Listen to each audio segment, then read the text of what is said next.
At 6:47 a.m. Eastern Time, the Federal Reserve Board of Governors issued a statement that has not been seen since March 2020. The board will convene an emergency session under expedited procedures to address extraordinary conditions in commodity and monetary markets. No specific commodity was named. No specific condition was described. The statement was 3 sentences long, but the timing told the story. 14 hours earlier, silver had crossed $200 per ounce on the Shanghai Gold Exchange. Within 6 hours, the London market confirmed the price. Within 12 hours, COMEX opened limit up and halted trading twice before establishing a settlement price of $207. This is not a rally. This is not a squeeze. This is not speculation. This is the kind of price movement that occurs when a market breaks. When the mechanisms designed to contain price discovery fail simultaneously across multiple exchanges, multiple time zones, multiple jurisdictions. The Federal Reserve has 48 hours to respond. Not because any law requires it, not because any regulation mandates it, because when a monetary metal that has been deliberately suppressed for 4 decades suddenly reprices by 300% in 18 months, the institution responsible for monetary stability must either address it or admit it cannot. The question is not what Jerome Powell will announce. The question is what this moment reveals about the system he is supposed to control, and why that system is now producing outcomes that require emergency meetings to address. There is a reflex in financial media to treat price movements as isolated events. Silver hit $200. Analysts will explain it through supply deficits, industrial demand, short squeezes, speculative excess. Each explanation contains partial truth. None captures what is actually happening. Price is not the event. Price is the symptom.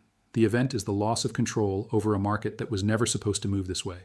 For decades, silver has been the most heavily managed commodity in the precious metals complex. The mechanisms are well documented. Concentrated short positions in futures markets, paper supply that exceeds physical supply by multiples of 100, lease rates that create artificial availability, and coordinated intervention during options expiration. These mechanisms worked. They kept silver contained within ranges that did not threaten the broader narrative. The narrative that says precious metals are relics, that modern monetary policy has transcended the need for physical anchors, that the dollar system is stable and permanent. When silver was $30, the narrative held. When silver was $50, the narrative strained but survived. At $200, the narrative is no longer viable, because $200 silver is not a price. It is a message that the paper mechanisms have failed, that physical demand has overwhelmed synthetic supply, that confidence in the managed system has eroded past the point of repair. The Federal Reserve is not convening an emergency meeting to discuss silver. The Federal Reserve is convening an emergency meeting because silver just revealed something about the monetary system that was supposed to remain hidden. The history of emergency Federal Reserve interventions provides context for what is happening now. In August 1971, President Nixon convened an emergency meeting at Camp David. The official subject was international monetary policy. The actual subject was the imminent collapse of the Bretton Woods system. Foreign central banks were converting dollars to gold at an accelerating rate. U.S. gold reserves had fallen from over 20,000 metric tons to below 9,000. The drain could not be stopped through normal policy channels. The response was the suspension of dollar-gold convertibility. The word used was temporary. 53 years later, the suspension remains in effect. The pattern is instructive. The emergency was not the policy response. The emergency was the loss of control that necessitated the response. By the time Nixon spoke, the system had already broken. The announcement merely acknowledged what gold flows had already revealed. In March 1980, the Federal Reserve faced a different emergency. Silver had risen from $6 to $50 in less than 2 years. The Hunt brothers had accumulated substantial positions, but the Hunts were not the cause. They were participants in a broader movement driven by inflation, dollar weakness, and loss of confidence in paper assets. The Fed's response was coordinated and aggressive. Interest rates were raised to 20%. Margin requirements on silver futures were increased dramatically. The COMEX changed its rules to prohibit new long positions. Only liquidation was permitted. Silver crashed from $50 to below $11 within weeks. The intervention worked in the sense that it broke the price and restored the appearance of control. But notice what was required: interest rates that caused a severe recession, rule changes that were applied retroactively, coordination between the central bank and the exchanges that blurred the line between policy and manipulation. The system was saved, but the methods revealed how fragile the system actually was. In March 2020, the Federal Reserve faced its most severe test since 2008. Markets were in freefall. Treasury yields spiked as foreign holders sold. The dollar surged as a liquidity panic triggered global deleveraging. The Fed's response was unprecedented in scale. Unlimited quantitative easing, direct purchases of corporate bonds, emergency lending facilities, and coordination with foreign central banks to provide dollar liquidity globally. The intervention worked, in the sense that markets stabilized and the immediate crisis passed. But the intervention also revealed the dependency. Markets could not function without Fed support. The system that was supposed to be self-regulating required continuous intervention to avoid collapse. Each emergency intervention has followed the same pattern. A loss of control becomes visible, emergency measures are deployed, the immediate crisis passes, but the underlying fragility remains and increases. The current situation fits this historical pattern, but with a critical difference. Previous interventions addressed problems within the paper financial system: currency crises, banking crises, liquidity crises. The Fed had tools for these problems: interest rates, quantitative easing, emergency lending. These tools work on paper assets because paper assets exist within the system the Fed controls. Silver at $200 presents a different challenge. Silver is physical. It exists outside the banking system. It cannot be created by policy. It cannot be printed, digitized, or synthesized. When the Fed intervenes in bond markets, it can buy unlimited quantities because it can create unlimited dollars. When the Fed provides liquidity to banks, it can lend unlimited amounts because the lending is an accounting entry. But the Fed cannot create silver. It cannot print physical metal into existence. It cannot solve a physical shortage through monetary policy. This is the constraint that makes the current emergency different from previous emergencies. The Fed has three categories of potential response. The first category is indirect intervention, raising margin requirements on futures contracts, pressuring exchanges to change rules, coordinating with other regulators to restrict speculative activity. These are the tools used in 1980. But the effectiveness of these tools depends on the price movement being driven by leveraged speculation. If the movement is driven by physical demand, by industrial users securing supply, by investors taking delivery, by central banks accumulating, then restricting paper markets does not solve the problem. It may accelerate it by widening the gap between paper price and physical price. The second category is market manipulation. Direct selling of physical silver from government stockpiles, coordination with allied nations to release reserves, pressure on major producers to increase supply. The problem is inventory. U.S. government silver reserves have been depleted over decades. The strategic stockpile that once held hundreds of millions of ounces now holds single-digit millions.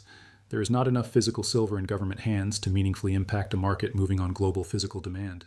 The third category is monetary policy response, adjusting interest rates, modifying quantitative easing, changing forward guidance to address the inflation signal that silver represents. But this category contains its own trap. If the Fed raises rates aggressively to combat inflation, it risks crashing asset markets and triggering a recession. If it maintains easy policy to support asset markets, it validates the inflation concerns that are driving silver higher. There is no clean solution. Each path leads to consequences that create new problems.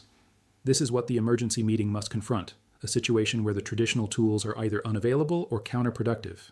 The speed of silver's movement deserves examination. Silver was $60 18 months ago. It crossed $100 8 months ago. It reached $150 3 months ago. It broke $200 yesterday. This is not linear appreciation. This is acceleration. Each phase of the move has been faster than the previous phase. The acceleration pattern appears in historical monetary crises. Confidence does not erode linearly. It erodes slowly at first, then faster, then all at once. The same pattern was visible in the collapse of the assignat during the French Revolution. For years, the paper currency lost value gradually.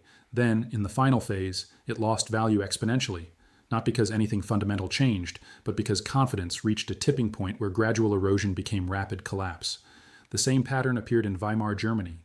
The mark depreciated slowly from 1919 to 1922.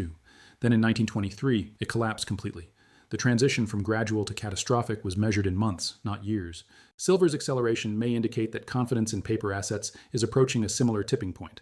Not necessarily a complete collapse, but a phased transition where the rate of change itself changes. If this interpretation is correct, the Fed's 48-hour window may not be a response timeline. It may be an acknowledgement that the window for effective intervention has already closed. The global dimension of silver's movement complicates any U.S. policy response. Silver did not break $200 on COMEX first. It broke on the Shanghai Gold Exchange. The movement originated in Asia and propagated westward. This sequence matters. U.S. regulators have limited jurisdiction over Asian markets. Margin requirements set by COMEX do not apply to Shanghai. Rule changes imposed by U.S. exchanges do not constrain trading in London, Dubai, Singapore, or Mumbai. The silver market has globalized faster than the regulatory frameworks designed to manage it. In 1980, the U.S. could effectively control the silver market because COMEX was the dominant exchange and dollar-denominated contracts were the primary trading vehicles. In 2025, that dominance has eroded. Shanghai's physical delivery volumes now exceed COMEX. London's allocated storage has diversified away from U.S.-aligned vaults. Alternative settlement systems allow transactions that bypass dollar clearing entirely. The Fed can coordinate with domestic exchanges, but the price is being set by physical demand in markets beyond U.S. regulatory reach. This is the consequence of a multipolar monetary order emerging in real time. The tools that worked in a unipolar system do not work when the system has fragmented. There are beliefs about Federal Reserve power that the current situation challenges. The first belief is that the Fed controls monetary conditions. The Fed controls short-term interest rates. It influences long-term rates through quantitative easing. It provides liquidity to the banking system, but the Fed does not control confidence. It does not control the decision of a manufacturing company to stockpile physical silver rather than rely on futures contracts. It does not control the decision of a foreign central bank to diversify reserves into hard assets. It does not control the decision of millions of individuals to convert paper savings into physical metal. Confidence is the variable that ultimately determines monetary outcomes, and confidence is not a policy lever. The second belief is that extreme price movements can always be reversed. Price movements driven by leverage can be reversed by changing margin requirements. Price movements driven by speculation can be reversed by changing the rules of speculation. But price movements driven by physical scarcity operate differently. When industrial users cannot source material at any price, no policy intervention brings that material into existence. When above-ground inventories are depleted, no regulatory change refills them. Silver at $200 may reflect a physical reality that no policy can alter in the short term. Mines produce what they produce. Recycling recovers what it recovers. The gap between supply and demand either closes through demand destruction, meaning prices high enough to force users to stop buying, or through inventory depletion that eventually exhausts available supply. Neither outcome is within the Fed's direct control. The third belief is that the Fed's credibility is unassailable. Every institution's credibility depends on the gap between its claims and observable reality. When the gap is small, credibility is maintained. When the gap widens, credibility erodes. The Fed has maintained that inflation is transitory, that the banking system is sound, that monetary policy has the tools to address any challenge. Silver at $200 is a direct contradiction of these claims. It is a price that screams, visibly, undeniably, that something is wrong with the monetary system. The longer the price remains elevated, the wider the gap between official narrative and observable reality. And the wider that gap, the more credibility erodes. The 48-hour timeline suggests urgency that deserves examination. Emergency Fed meetings are rare. They signal that normal deliberation processes are insufficient, that the situation requires immediate response. But effective policy requires time for analysis, coordination, and communication. Rushed policy often produces unintended consequences. The tension between urgency and effectiveness may explain the Fed's dilemma. Acting quickly signals panic. Not acting signals impotence. Acting ineffectively confirms both. There is no response that resolves the situation cleanly. There is only a choice among imperfect options, each with significant downsides. This is what happens when a system designed for paper management confronts physical reality. The paper system assumed that price signals could always be managed, that sufficient intervention could always restore desired price levels. Physical markets do not obey this assumption. When physical shortage meets paper abundance, the paper price becomes a fiction. The physical price becomes the only price that matters. And the institution responsible for managing the paper system discovers that its tools do not extend to physical reality. What happens next is uncertain. The Fed may announce measures that temporarily calm markets. Silver may retrace from $200, the immediate crisis may pass. But the underlying dynamic, the erosion of confidence in paper assets, the shift toward physical holdings, the fragmentation of global monetary order, is not addressed by any policy announcement. These dynamics are structural. They have been building for decades. They will continue regardless of what is announced in the next 48 hours. Silver at $200 is not the cause of monetary stress. Silver at $200 is the revelation of monetary stress that was always present but previously contained. The container has broken. The contents are now visible. No emergency meeting can put them back. Gold does not rise. Confidence falls. Silver does not spike. Systems crack. The emergency is not the price. The emergency is what the price reveals about the limits of paper systems, about the fragility of managed markets, about the erosion of trust in institutions that claim to have everything under control. The Federal Reserve will issue a statement, markets will react, analysts will interpret, but the signal has already been sent. $200 silver is not a market event. It is a system event. And system events are not resolved by policy adjustments. They are resolved by transitions, gradual at first, then sudden, then complete, for those watching the signal rather than waiting for the statement.